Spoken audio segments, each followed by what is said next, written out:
प्रश्न में सारा उत्तर दे देता हूं। लक्ष्मण जी पूर्व जन्म में शेषनाग थे और शेषनाग की पत्नी का नाम नयनतारा था। क्या नाम था? नयनतारा। और शेषनाग और नयनतारा दोनों पति पत्नी के रूप में बड़ा अच्छे तरह से रह रहे थे। एक दिन की बात है, शेषनाग जी अपनी पत्नी नयनतारा को कहा कि एक काम करो, तुम यहाँ पे रहना, मैं थोड़ा भ्रमण करके आता हूं तीर्थों में। शेषनाग जी तीर्थ का भ्रमण करने निकल गए। उसी के बीच में एक विद्रसा नाम का नाग आया और नयनतारा और उस विद्रसा नाग के बीच में प्रेम हो गया और दोनों एक ही घर में बैठे हुए थे। उसी समय शेषनाग का मित्र का नाम था प्रताप भानु। प्रताप भानु जब वहां पर निकले और शेषनाग से मिलने के लिए गए तो शेषनाग को नहीं देखकर किसी और को देख करके उन्हें गुस्सा लगा। नयनतारा को वो बहुत कुछ उल्टा पुल्टा बोल दिए और वहां से आगे चल गए। जब शेषनाग लौट करके आए तो नयनतारा ने कहा कि मेरे पति, हे शेषनाग जी, आपका जो मित्र है प्रताप भानु आया था, उसने मुझे उल्टा सीधा बोल करके गया है। अब शेषनाग अपने मित्र से इस बात को पूछने के लिए गए तो प्रताप भानु सब कुछ सही सही जब बता दिया तो नयनतारा शेषनाग को आने से पहले अपने आप को पत्थर में माथा पटक करके प्राण दे देती है। उसी समय शेषनाग वहां पर प्रतिज्ञा करते हैं कि जाओ नयनतारा, तुम अभी मुझे सच्चाई बताने से पहले अपने प्राण दे दी।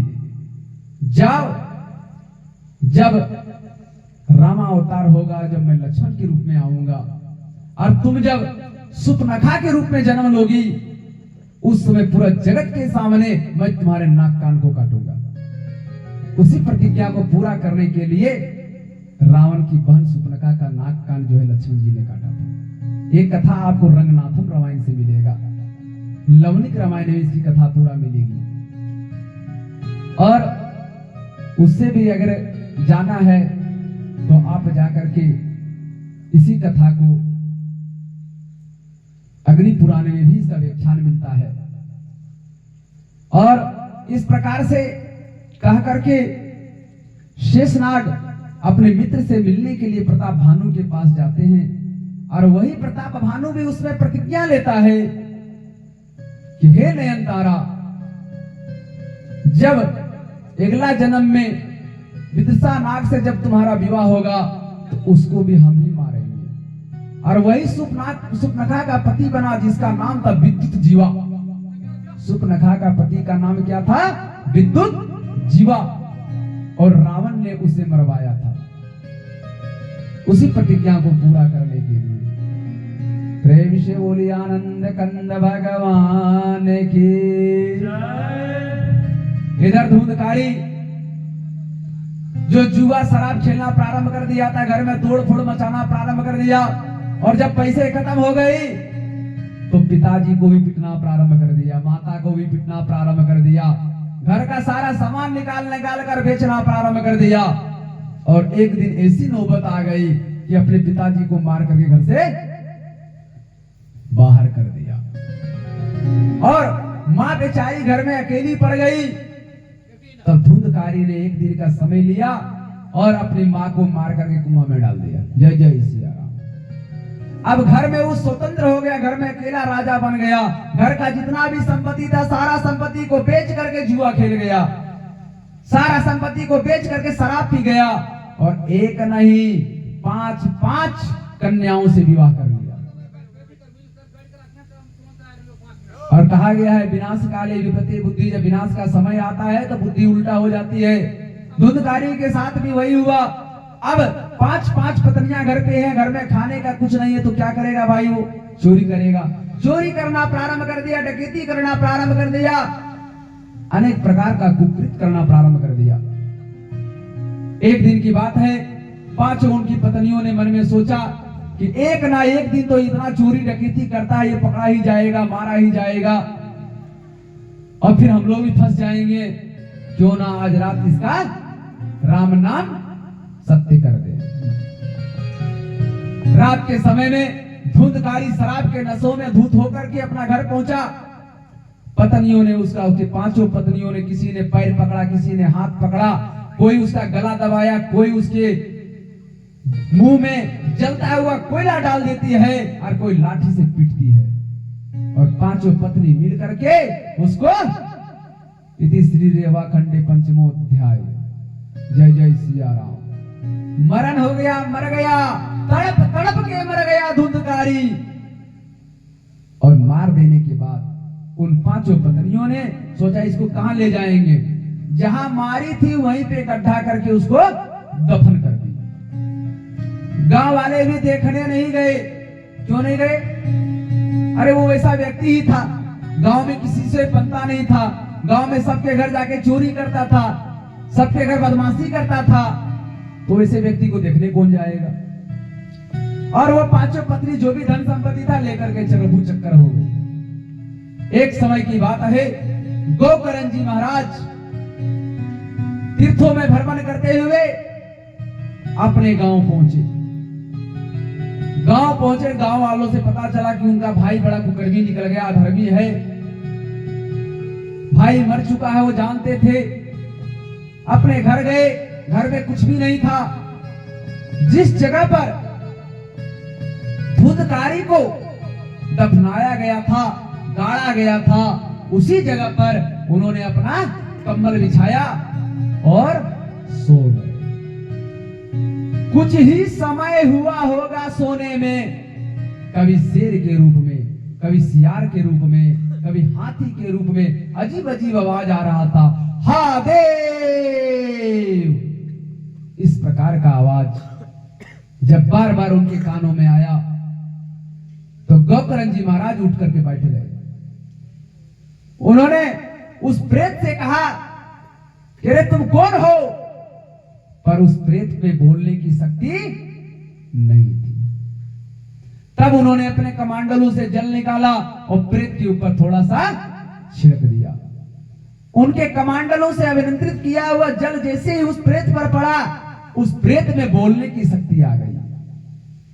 उस प्रेत ने हाथ जोड़ करके कहा, हे भाई, मैं कोई और नहीं, मैं तुम्हारा ही भाई हूं। मैं बड़ा कुकर्मी हूं, मैं बड़ा अधर्मी हूं, मैं बड़ा पापी हूं, मैं बड़ा कुटिल हूं, मैं बड़ा कुटलक्षण हूं। हे भाई, मेरा उद्धार करो। मैं प्रेत बन गया हूं, हे भाई मेरा उद्धार करो। गोकर्ण जी ने कहा, अरे मैंने तुम्हारे लिए तीर्थों में ना जाने कितना जगह जाकर के पिंड दिया, तुम्हारे लिए मैंने भगवान से प्रार्थना की तुम्हारी सदगति हो जाए, क्या तुम्हें सदगति नहीं हुआ? धुंधकारी ने कहा कि हे भाई, मैं इतना बड़ा पापी हूं, इतना बड़ा पापी हूं, जो मेरा मोक्ष मिलना मुश्किल है। तुम कोई ऐसा प्रयत्न करो जिससे मेरा ये प्रेत योनि छूट जाए। धुंधकारी सुबह का समय हुआ, गांव वालों को बुलाए, सभी से बात किया। किसी ने कोई सही सलाह नहीं दे पाया कि क्या किया जाए जिससे एक प्रेत का प्रेतत्व से छुटकारा मिल जाए। जब किसी प्रकार से उनको कहीं से जवाब नहीं मिला, तब गोकर्ण जी ने अपने तपोबल से सूर्य के रथ को रोक दिया और सूर्य की गति जब रुक गई तब आकाशवाणी हुआ, भो भो साधु श्रीमद् भागवतम कथा अमृतम श्रवण मात्रणं प्रेत योनि च मुक्तयम। हे साधु, हे ब्राह्मण, आप सूर्य की गति को छोड़ दे, क्योंकि सूर्य अगर बल रुक जाएंगे तो समूचा पृथ्वी रुक जाएगा, अंधकार हो जाएगा। इसीलिए आप सूर्य की गति को सुचारू रूप से चलने दे। एक काम करें, आप श्रीमद् भागवत महापुराण सप्ताह का पाठ का श्रवण करवाएं, जिसको करने से एक प्रेत को प्रेतत्व से मुक्ति मिल जाएगी। गोकर्ण जी महाराज ने एक छोटा सा स्टेज बनाया, छोटा सा मंच बनाया, और मंच बनाने के बाद समूचे गांव वाले श्रीमद् भागवत कथा को सुनने के लिए वहां पर उपस्थित हो गए। और वह प्रेत वह भी श्रीमद् भागवत कथा सुनने के लिए वहां पर पहुंचा। लेकिन प्रेत क्या होता है? वो तो हवा है, वह कहीं टिक नहीं पा रहा था, कहीं रुक नहीं पा रहा था। प्रेत मन में सोचने लगा, मैं कथा को कैसे सुनूं? तो मंच के बीचों बीच में एक बांस का डंडा लगा हुआ था। तो बांस के बीचों बीच में देखिएगा छोटा सा छेदा बना हुआ रहता है। वह प्रेत उसी में जाकर के घुस गया हवा का रूप में। प्रथम दिन का जब कथा हुई तो पहला गांठ फट गया, दूसरे दिन की कथा में दूसरा, तीसरे दिन की कथा में तीसरा, चौथे दिन की कथा में चौथा, पांचवें दिन की कथा में पांचवा गांठ फट गया, छठे दिन की कथा में छठा गांठ फट गया और सातवें दिन की कथा में सातवां गांठ फटा। और उसी समय भगवान के पार्षद वहां पर पुष्प विमान लेकर के वह प्रेत धुंधकारी को लेने के लिए आ गए। धुंधकारी को लेने के लिए जब भगवान साक्षात वहां पर पहुंचे तो गोकर्ण ने उन पार्षदों से पूछा कि हे पार्षद, पहले ये तो बताओ, इस श्रीमद् भागवत कथा को हम सबों ने मिलकर सुना तो फल सिर्फ एक को क्यों मिला? भाई कथा यहाँ पे हम लोग सब सुन रहे हैं तो फल तो सबको मिलना चाहिए, तो फल सिर्फ इन्हीं को क्यों मिलेगा? ये जो फल चढ़ा है वो फल की बात नहीं कर रहे हैं, ये फल तो इन्हीं को मिलेगा, किसी और को नहीं मिलेगा। प्रेम से बोलिए आनंद कंद भगवान की। वो फल, वो पुण्य का फल जो है वो सबको मिलना चाहिए। तब भगवान के पार्षदों ने कहा, हे गोकर्ण जी, आपका भी कहना सही है, लेकिन आप लोगों ने कथा को जो सुना वो सिर्फ सुना, इस कान से सुना और इस कान से बाहर चला गया। आप लोगों ने चिंतन नहीं किया, आप लोगों ने मनन नहीं किया, आप लोगों ने उस कथा को अपने जीवन में नहीं उतारा। लेकिन ये धुंधकारी वो बांस के गुफा के अंदर में बैठ करके 7 दिन तक निराहार रह करके सिर्फ भगवान की कथा को श्रवण किया, अपने जीवन में उतारा, चिंतन किया और उस चिंतन करने के प्रभाव से आज से मोक्ष की प्राप्ति मिल रही है। और इस प्रकार से कह करके धुंधकारी को गोलोक की प्राप्ति होती, भगवत की प्राप्ति हुई। सब उसके बाद पूरे गांव वालों ने मिलकर के निर्णय किया कि हम लोग भी फिर से श्रीमद् भागवत कथा को सुनेंगे। फिर गोकर्ण जी महाराज वहां पर बैठ गए और श्रीमद् भागवत कथा समाप्त सप्ताह पारायण करना प्रारंभ किया। इस बार संपूर्ण गांव के जितने भी लोग थे, चूहा, बिल्ली, कुत्ता, जीव जंतु जो भी था, सबको एकदम चिंतन मनन करके मन लगा करके कथा सुनने लगे। और 7 दिन की जब कथा हुई तो भगवान का पुष्प विमान आया और संपूर्ण गांव वाले के साथ गोकर्ण जी महाराज को भी वैकुंठ की प्राप्ति हो गई। प्रेम से बोलिए आनंद कंद भगवान के, ठाकुर जी महाराज की, श्रीमद् भागवत महापुराण